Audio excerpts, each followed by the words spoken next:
the Americas were the last major land masses to be settled by humans. Despite this, they produced complex cultures and a wide variety of civilizations rivaling those of the Old World. The most well-known of these societies developed in Mesoamerica and in the Andean region of South America, but we will take a look at other cultures as well, which thrived nonetheless.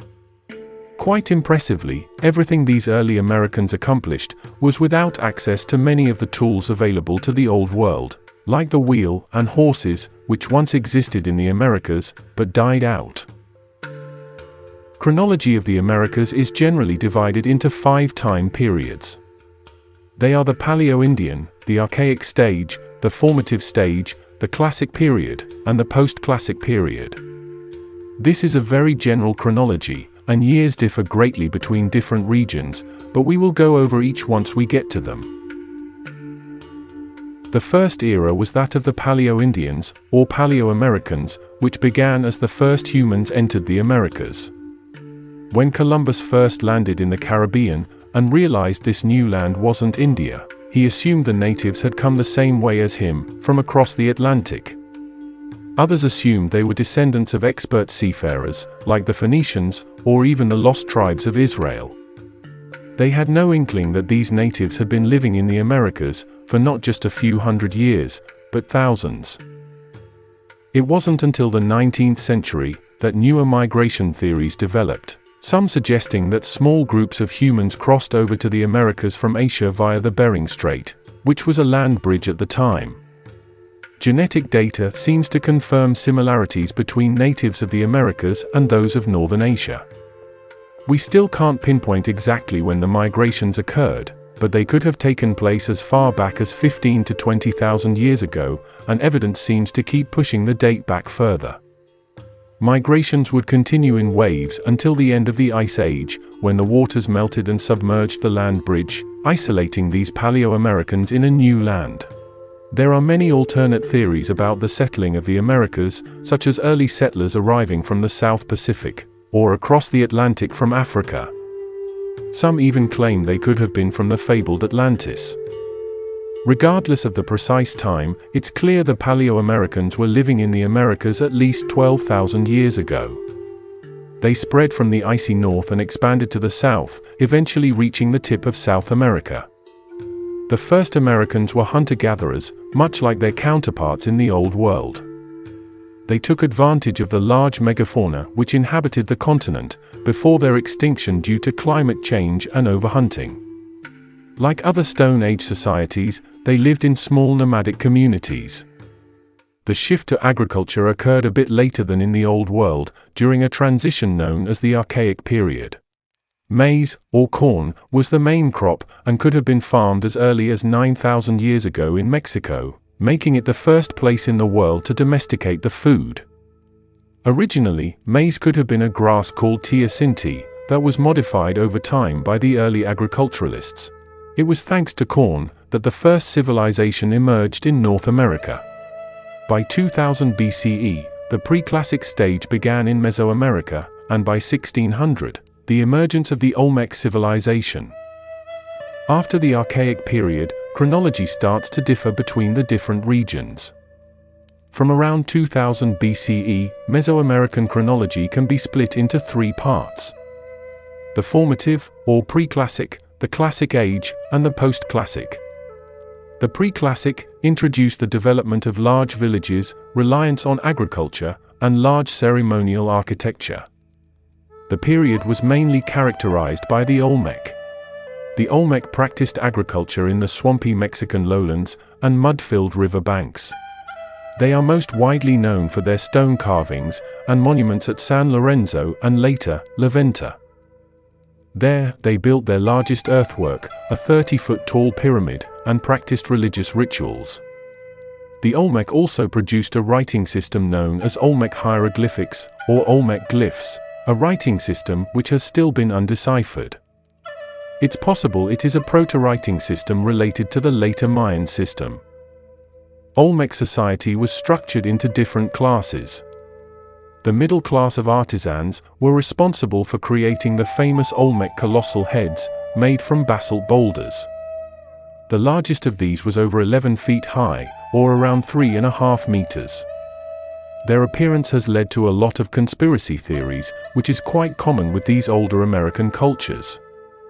Along with bloodletting, one of their rituals was the Mesoamerican ball game, a ceremonial game played on a ball court, with a ball made from solid rubber, weighing up to 9 pounds. The rubber was made from the sap of the rubber tree, giving the civilization the name Olmec, or rubber people. Rubber made the Olmec quite prosperous, as it was traded all over the neighboring regions. Eventually, the Olmec mixed the rubber sap with other ingredients, creating new consistencies that could be used to make other materials, like shoes. Lasting around a millennia, the Olmec would decline and eventually collapse around 400 BCE. At its height, it could have covered most of Mesoamerica, influencing many later cultures. We see these aspects of Olmec tradition in later civilizations of the Classic period, a time of cultural achievement and of prominent Mesoamerican states reaching their height. The Zapotec, or the Cloud People, were centered at Monte Alban in central Mexico, in the highlands near present-day Oaxaca. Though they emerged around 500 or 600 BCE, in the formative period, they reached their height during the early Classic. The Zapotec built their temples and pyramids at Monte Alban, high up on the mountain overlooking the valley. Being so high up, much of the population lived in cliff sides cut into the mountains. It was a theocracy, ruled by a priest class, but the majority of people were farmers or artisans. Though flourishing during the start of the Classic period, they would begin to decline, and Monte Alban was mysteriously abandoned by the end of the period, around 900. Smaller Zapotec societies continued to live throughout the centuries, and still exist today. Another major city of the Classic period was Teotihuacan. Situated near present-day Mexico City, it was probably established around 100 BCE, but reached its height around 250 to 500. It is considered the first metropolis in the Americas, reaching a population of over 125 to 200,000, making it the sixth largest urban center in the world at the time. In the heart of the city, temples and palaces adorned the main road, called the Avenue of the Dead, which led to the Pyramid of the Sun, a name given to it later. It was the highest pyramid in the Americas, and the third largest in the world. Across from this massive structure was the Pyramid of the Moon. There is evidence of human sacrifices made in dedication of the pyramids. It is thought the priests used pulque, a type of liquor made from agave extract, during the religious ceremonies. Nearby were marketplaces where farmers would exchange their goods, like feathers, rubber, and different food products. Obsidian, a type of volcanic glass, was also a prime commodity, and the location of the city itself could be attributed to a nearby obsidian mine, used to make special items like religious blades and mirrors, which they exported all over Mesoamerica. From their city planning, evidence seems to show distinct classes. The elite classes lived in dwellings near the central district, near the Avenue of the Dead. Buildings would be decorated with murals depicting religious themes.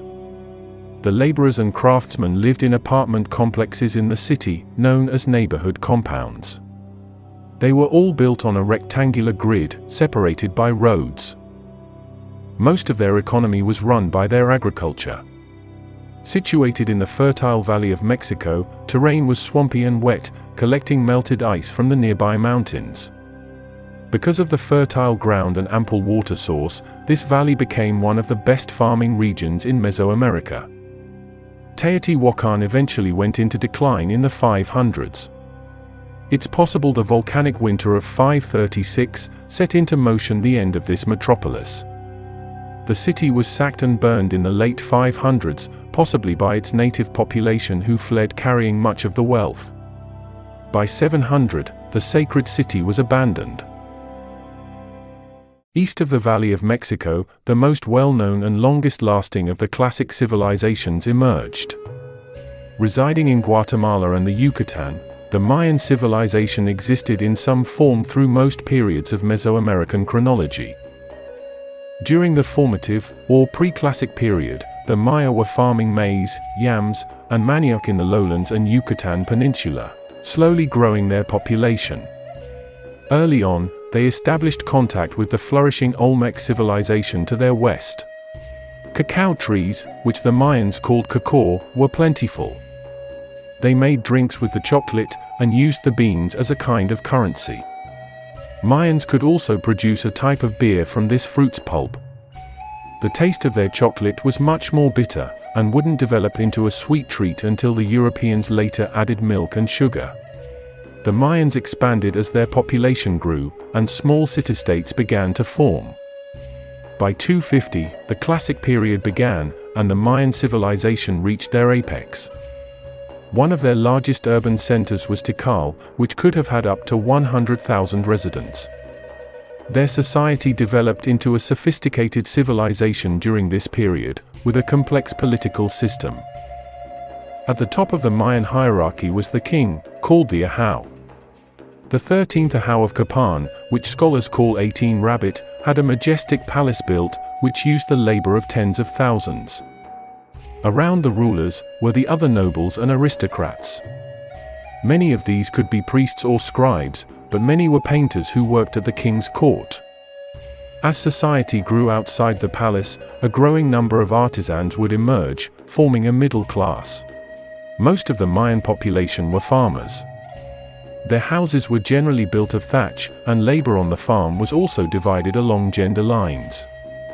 Noble women, of course, had more freedom than poorer women, and played roles in religious and political life. In the city of Palenque, one of the most powerful Mayan cities, Pakal became king through the lineage of his mother and grandmother. His mother was ruler of the city for years, and ruled alongside her son for 25 of these. King Pakal deified his mother as a goddess, to legitimize his rule, which lasted 68 years. Giving him the 5th longest reign of any monarch in world history. The Mayans, like the rest of the Mesoamerican civilizations, were polytheistic. Itzamna was the primary Mayan deity, ruler of heaven, day, and night. They worshipped him as the creator of the universe, and for gifting them the knowledge of maize, medicines, and writing. Other gods were thought to be aspects of this primary deity. The Maya saw the jaguar as strong and powerful, so many of their gods were portrayed as these animals. The jaguar god of terrestrial fire, or jaguar night sun, was a deity connected to war or the underworld. Human sacrifice was performed, mainly on high-status prisoners of war. Decapitation of an enemy ruler was thought to be one of the greatest gifts to the gods. Another was extraction of the heart, which often ended in the lifeless corpse being thrown down the steps of the pyramid. The pyramid was often located near the center of the city, and became the religious core. Nearby was the sacred ball court. The stone court was rectangular, and with rings set up on nearby walls or inclines. Players had to get a heavy rubber ball through these rings, only using their hips, shoulders, or thighs. This was more than just a game. It was a ritual that needed to be completed in order to maintain the favor of the gods. Its possible sacrifices were then made at the end of the game, sometimes by decapitation or disembowelment. These games originated from the myth of the Maya hero twins, who angered the Maya death gods with their noise, and were then tricked into descending into Xibalba, the underworld. There, they were challenged to the ball game, but lost. One of the hero twins' heads was then chopped off, giving birth to the tradition. While the Olmecs, Zapotecs, and others developed writing systems, none were as sophisticated as the Mayans. The script began during the pre-classic, but would become a sophisticated system of logograms, which represented full words, and phonetic glyphs which represented syllables.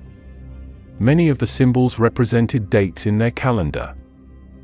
The Mayan city-states used a class of scribes to write down their records, on either deerskin or tree bark. Because of this, these written records didn't survive the warm climate and ensuing European invasion. Spanish priests were notorious for recklessly burning the records they encountered. As a result, much of Mayan history has been lost to us. All that remains is what was carved in stone. The city of Palenque, set deep in the jungles of Mexico, provided archaeologists with a vast wealth of Mayan carvings. The Temple of Inscriptions was the funerary monument for Ahau Pakal, which he had built in the mid-600s. In a chamber below rested his tomb, which had a large limestone slab covered in Mayan writing. Deciphering this message helped scholars identify Pakal, their first Mayan historical figure. The inscriptions led to many conspiracy theories which interpreted many of the symbols as spacecraft, or as having extraterrestrial influence. Curiously enough, the Mayans did have an extreme interest in astronomy. They kept records of the movements of the planets, mainly to help them prepare for certain rituals and traditions. When Venus emerged in a certain position, it was time for customary war. Their long count calendar was used for longer time scales, so was used more on monuments. The Mayan cycle was set to end in 2012, leading to a popular belief that the world would come to an end in that year. But in reality, the calendar just went to the next Bacton, the 14th. The 15th Bacton will be on March 26, 2407. Just like in Europe, these Mayan city-states were often at war with one another. They had entire rituals set up specifically for wartime and needed prisoners in order to sacrifice to the gods. There is evidence that a general, who we call Fire is Born, marched on the Mayan city of Tikal in 378, with his army of feathered serpent warriors. He was most likely working in the service of Spear-thrower Owl, the possible ruler of Teotihuacan at the time. Fire is Born took the city with some help from the natives, and the son of the Teotihuacan ruler, First Crocodile, was made king. Tikal would continue to grow to become the foremost Mayan superpower. During the 600s, Tikal and Calakmul, another major city-state, were in constant conflict. By the end, Tikal garnered more support, winning a decisive battle in 695. The last major series of wars ended in 744, with Tikal subduing Calakmul's allies and defeating its rival by the end of the Classic period. The Classic period itself ended around 900, with the last century called the Terminal Classic. This is because of the steep decline of the Mayan cities during this time. In Capan, work on stone sculptures was halted. Palenque and Tikal soon followed in the mid-800s.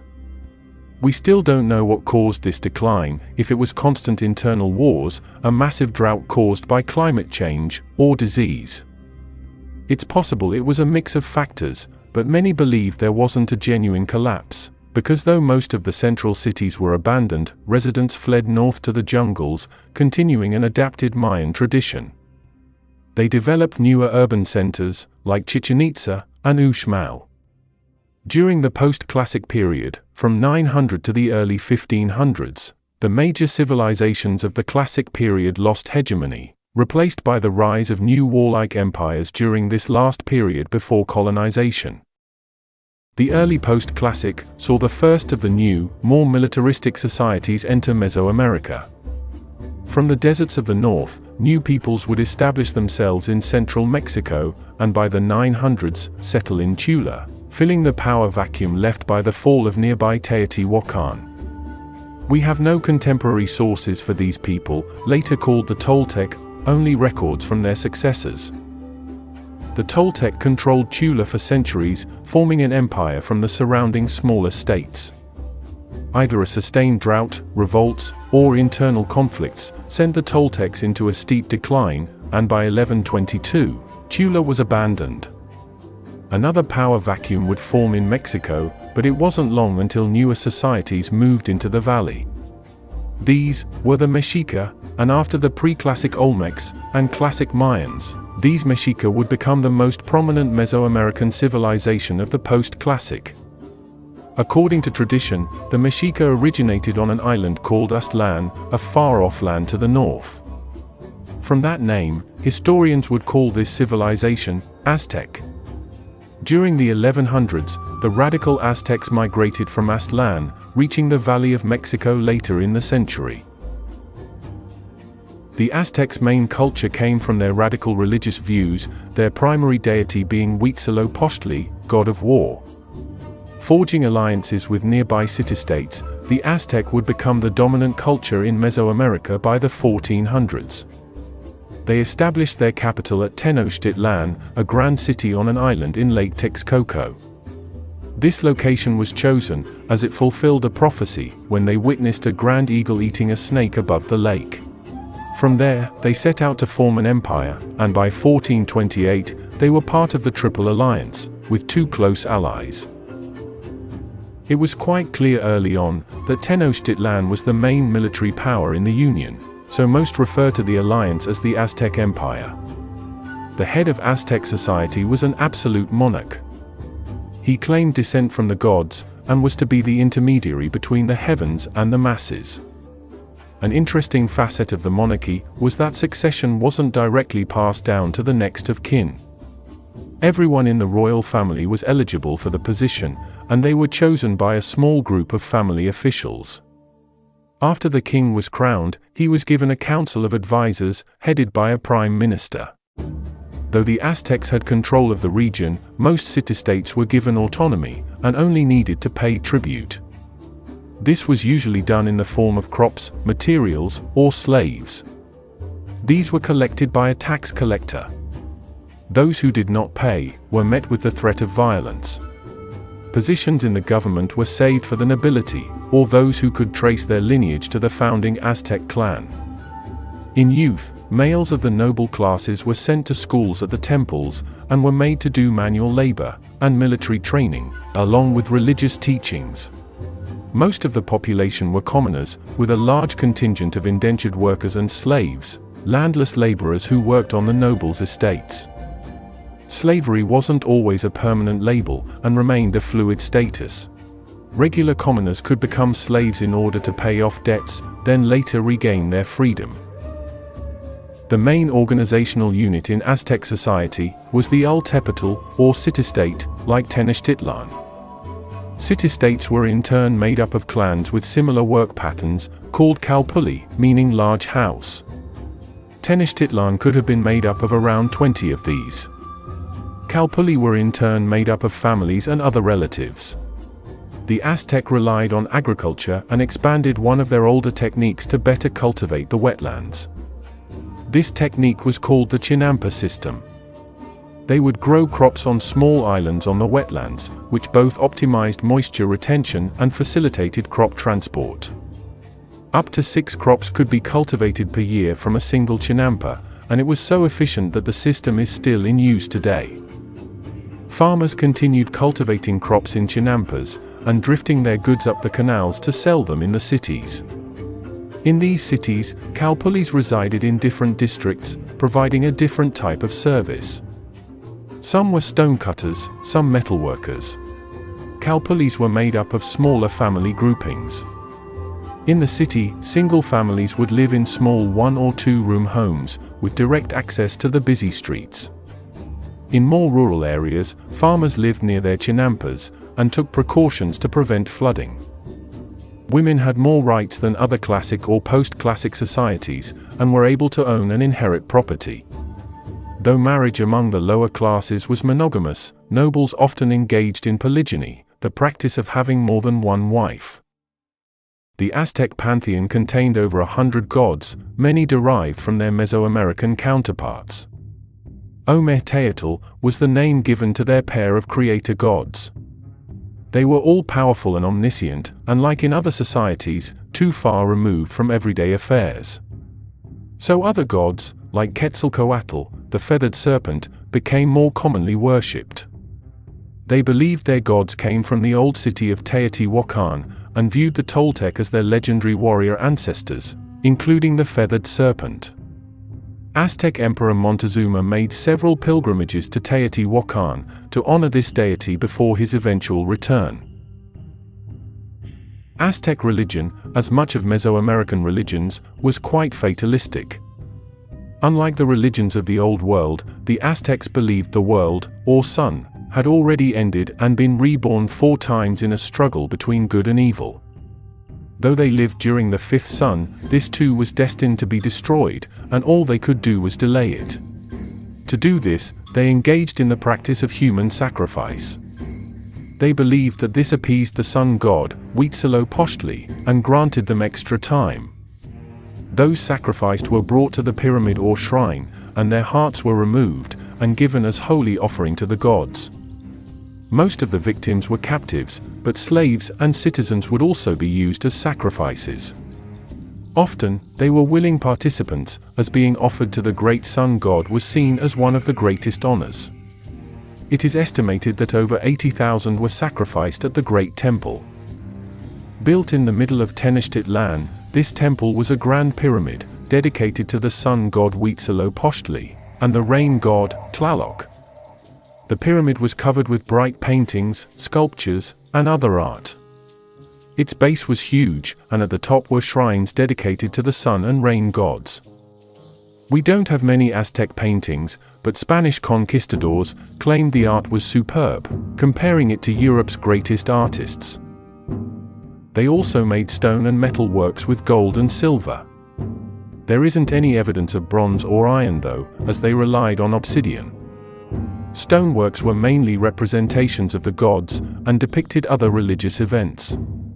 The Stone of the Fifth Sun, or Aztec Sunstone, is their most famous sculpture, weighing over 24,000 kilograms, and was used at the main temple.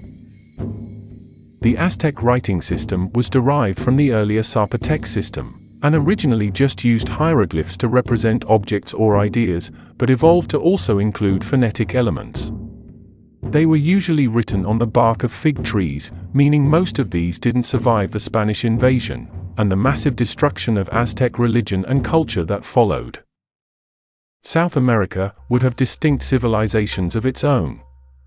The continent itself is massive, containing both warm and cold climates, wetlands and deserts, mountains and deep lowlands. The Amazon River has the longest water discharge in the world, and is arguably the longest river system, along with the Nile. It runs through the tropical forests, dense with vegetation and wildlife. To the south of that are plains and prairies which reach west and touch the Andes Mountains. This mountain range stretches down the western side of South America, from the Isthmus of Panama to the Strait of Magellan. The area immediately to the west of the mountains, just before the shore, is in a rain shadow, remaining one of the driest regions in the world. Like Mesoamerica, South America has a chronology of its own. The Archaic period here was called the Pre-Ceramic, ending around 1800 BCE, followed by the Ceramic period. Ceramic cultures are further subdivided into three time periods called the Early, Middle, and Late Horizon, with a few intermediate phases.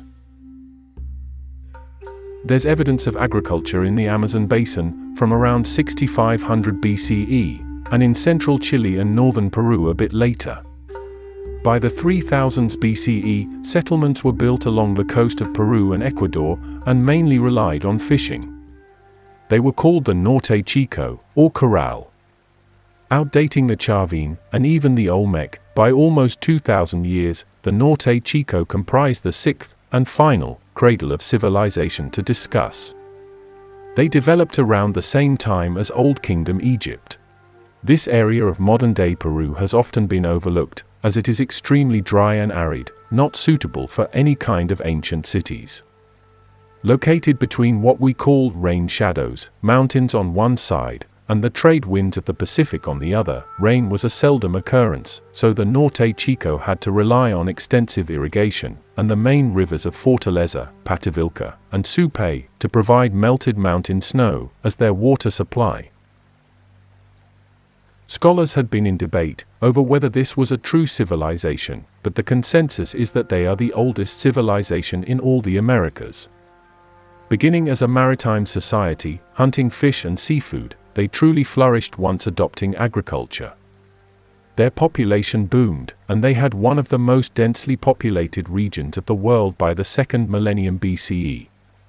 Their main urban site was at Corral. Unfortunately, the Norte Chico was so ancient that there is no remaining art of these mysterious peoples. They were a pre-ceramic society, so no long-lasting pottery or visual art of any kind remains. All we have are their large mound structures, or earthworks.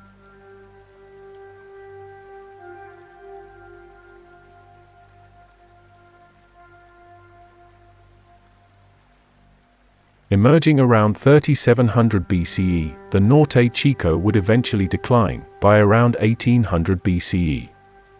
It appears as if people dispersed in order to find more fertile lands, bringing their knowledge of irrigation with them. This initial period lasted for around 900 years before the emergence of the next great Andean culture in around 900 BCE, the Chavin, marking the start of the early horizon. The early horizon was characterized by the end of the regional isolation and quick spread of the Chavin culture. The Chavin are named after Chavin de Huantar, an archaeological site located over 10,000 feet, or 3,000 meters above sea level, centered upon a large stone temple where ceremonies would take place. The temple had an underground network of tunnels and canals, and the corridors were filled with art. Intense rituals were most likely performed in this underground system. Outside the temple complex were stone statues of their gods, along with pyramids.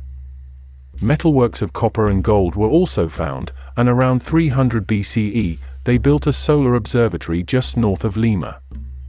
By around 200 BCE, the Chavin dissolved, leading into the first intermediate period, known as the Early Intermediate. The culture transitioned into the Nazca in the south, and the Moche, a few centuries later, in the north. The Nazca were known for their Nazca lines, immense designs depressed into the desert soil. Their purpose is still a mystery, which has sparked numerous conspiracy theories. Another labor-intensive project was their construction of puquios, a series of underground aqueducts, used to transport water for long distances, without fear of any evaporation. The Moche resided to the north, near their main river of the same name, which flowed from the Andes to the Pacific.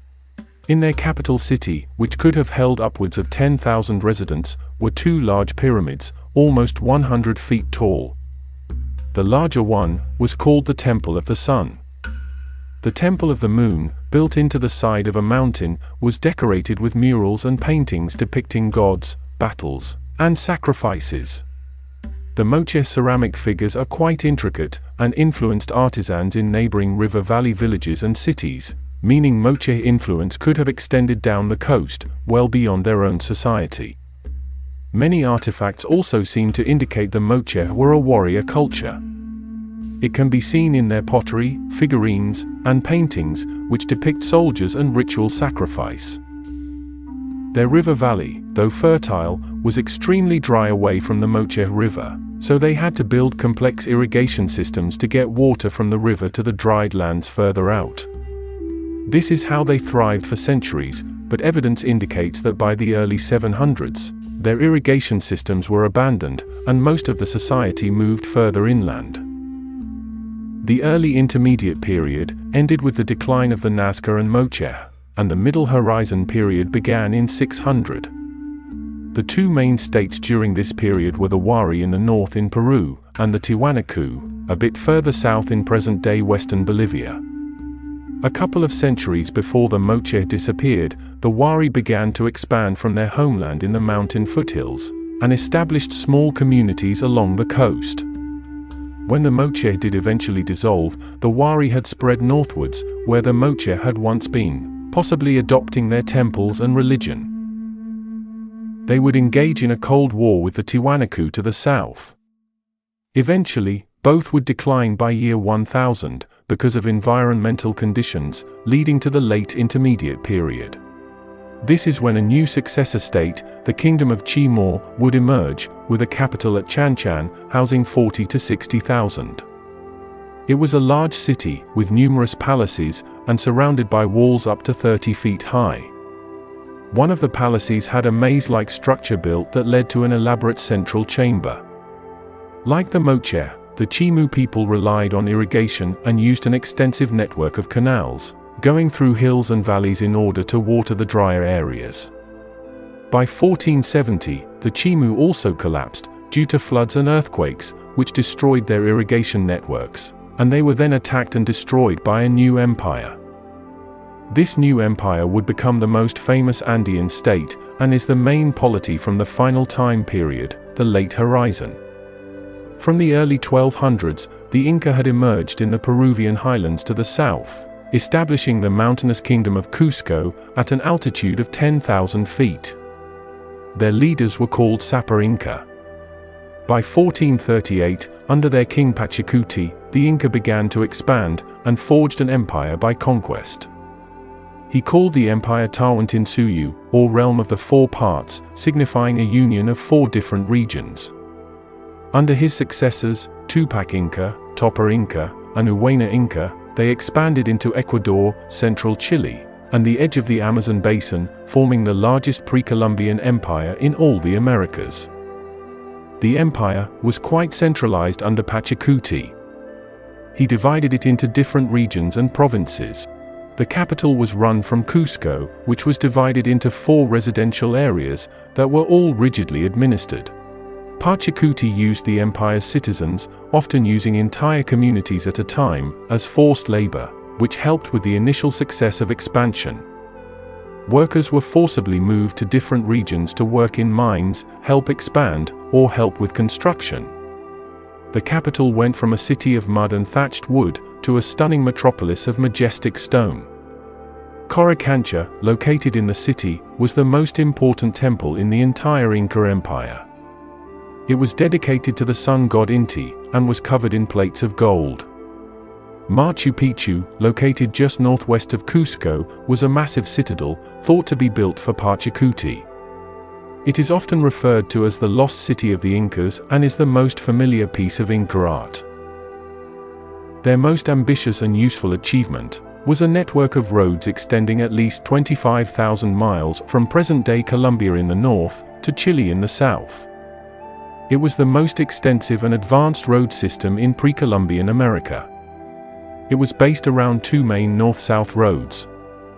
One was near the coast, but the other went up through the Andes Mountains, with various branches and paths between them. There were rest stops along the routes, and were used to transport goods and soldiers, and were only used by the empire's officials or workers. Runners like Chasqui could use this system to relay information up to 140 miles away in one day. Farming was the main mode of food production. To farm on the mountains, the Inca used irrigation systems on andenas, stair-like terraces dug into the sides of the hills. Here, the state used collective labor to produce mainly crops of maize and potatoes. The state also had a say in personal relationships. Marriage was regulated, and a man was required to choose a wife from his immediate kinship group. Women could choose not to marry though, but would have to be chosen as a priestess, taking a vow of chastity. The Inca managed to take control of the Andean region because of their warlike temperament, much like how the Aztecs succeeded in Mesoamerica. Because of a policy of male conscription, the Inca army was around 200,000 strong, larger than any other. Armies could move across the empire quickly by the efficient road system, which also offered rest stops along the way. Supplies would be carried by llama, as they didn't have the wheel. Once the Inca conquered a region, they taught them Quechua, their language, and their religion to assimilate them. Though the Inca had no writing system, they did use the quipu, a system of numerical record-keeping that used knotted strings. Though few details remain, the Inca also had a deep culture of entertainment, centered on theater. Ollantay is a play considered to have been preserved orally in Quechua tradition, and then written down in colonial times. Apart from plays, the Inca also created oral poetry, accompanied by reed instruments. Around the same time as the Inca Empire formed, so did a loose confederation, which came to be known as the most well-organized alliance in South America. The Muisca emerged much earlier, in the late Intermediate, but truly flourished in the late Horizon after forming the Muisca Confederation. They were situated in Colombia, and would be the most populous and significant society between the Mayan regions of Mesoamerica and the Inca Empire. They excelled in gold works, and the Spanish believed the legendary El Dorado was within this territory. Apart from the large civilizations and empires of the Andean region in Colombia and Peru, there were other smaller cultures living in South America as well. In the Amazon basin, in the rainforests of Amazonia, were many chiefdoms. Locals would call one of these the Cambaba, a reference to their custom of flattening their children's heads by binding a piece of wood to the forehead. Rounded heads were seen as a sign of being a savage. To the north was a region called Northern America. The Archaic period lasted here 1,000 years longer than in Mesoamerica, until 1000 BCE, as societies all across the land relied on hunting and gathering. Unlike Mesoamerica, the period after the Archaic isn't divided into pre-classic, classic, and post-classic phases, but is simply known as the post-Archaic. In the East, this began with the Woodland period, a transitory stage between the archaic hunter-gatherers and the intensive agriculturalists that will follow. The early Woodland period saw the continuation of many archaic traditions, like mound building and pottery, but this is when it became widespread. It was around this time that the people of the eastern woodlands developed more complex societies.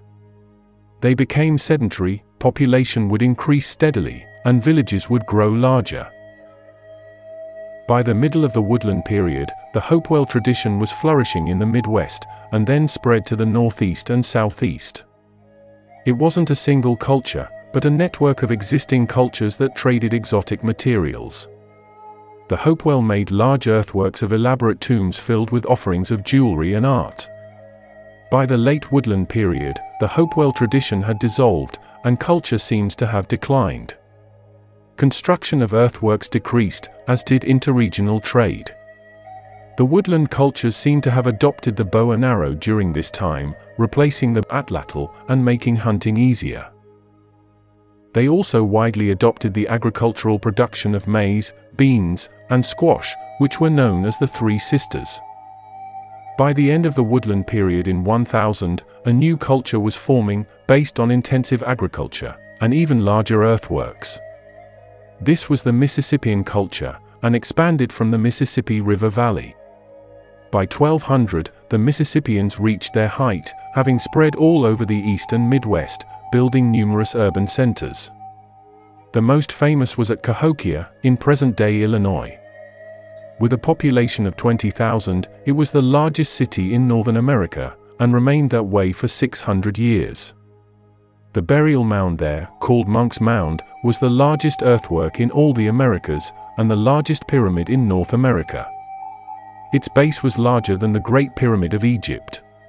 Many other smaller mounds were built in the city, which seemed to have centralized political and religious control of much of the culture. For fun, and garnering friendships with neighboring villages, the Mississippians would play a game called Chunky. It was played by rolling disc-shaped stones across the ground and throwing spears at them to land as close to the stone as possible.